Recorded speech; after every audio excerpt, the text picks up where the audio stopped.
జమ్మూ మరియు కాశ్మీర్ మరియు Ladakh high court CrPC యొక్క సెక్షన్ 125 కింద మంజూరు చేయబడిన మధ్యంతర భరణంతో సంబంధం లేకుండా గృహ సంబంధంలో ఉన్న ప్రతి స్త్రీకి భాగస్వామ్య గృహానికి హక్కు ఉందని గమనించింది.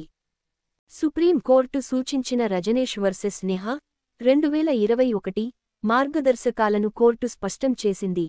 ఇది ఒక న్యాయస్థానం మునుపటి ప్రొసీడింగ్లలో ఇప్పటికే అందించిన భరణాన్ని పరిగణనలోకి తీసుకోవాలని మరియు పేర్కొన్న మొత్తాన్ని సర్దుబాటు లేదా సెట్ ఆఫ్ మంజూరు చేయాలని పేర్కొంది. జస్టిస్ సంజయ్ ధర్తో కూడిన సింగిల్ బెంచ్ ఇలా వ్యాఖ్యానించింది. ప్రతివాదినం 1కి వాటా గృహాన్ని అందించడానికి ఆర్డర్ ఇవ్వడానికి నేర్చుకున్న ట్రయల్ కోర్టు తన అధికార పరిధిలో బాగానే ఉంది. డివిఏ చట్టంలోని సెక్షన్ 17 ప్రకారం గృహ సంబంధంలో ఉన్న ప్రతి స్త్రీకి భాగస్వామ్య గృహానికి హక్కు ఉంటుంది. కాబట్టి ప్రతివాదినం పాయింట్ 1 ఈ చట్టబద్ధమైన హక్కును తిరస్కరించడం సాధ్యం కాదు.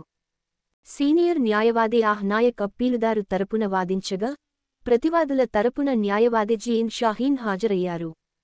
గృహ హింస నుండి మహిళల రక్షణ చట్టం ప్రకారం భార్యకు ఉమ్మడి ఇంట్లో వంటగది మరియు బాత్రూంతో పాటు నివాసయోగ్యమైన గది లేదా ప్రత్యామ్నాయ వసతి కల్పించాలని భర్తను ఆదేశించిన రాజ్యాంగంలోని ఆర్టికల్ 227 ప్రకారం మేజిస్ట్రేట్ ఆదేశాలను రద్దు చేయాలని భర్త కోరాడు. డివి చట్టం భర్త చెప్పిన ప్రకారం అతను తన భార్యపై తలాక్ చెప్పి మళ్లీ పెళ్లి చేసుకున్నాడు. భార్య భర్తకు వ్యతిరేకంగా సిఆర్పిసి సెక్షన్ 125 కింద ఒక దరఖాస్తును దాఖలు చేసింది. అది అనుమతించబడింది మరియు ఆమెకు మధ్యంతర భరణాన్ని మంజూరు చేస్తూ ఉత్తర్వులు జారీ చేయబడ్డాయి. ఈలోగా డివి చట్టంలోని సెక్షన్ 23 ప్రకారం మధ్యంతర ద్రవ్య పరిహారం కోరుతూ డివి చట్టంలోని సెక్షన్ 12 కింద భార్య పిటిషన్ దాఖలు చేసింది. ట్రయల్ మేజిస్ట్రేట్ ఆరోపించబడిన ఉత్తర్వు కారణంగా భార్యకు అనుకూలంగా ద్రవ్య పరిహారం యొక్క మధ్యంతర ఉత్తర్వును ఆమోదించడానికి నిరాకరించారు.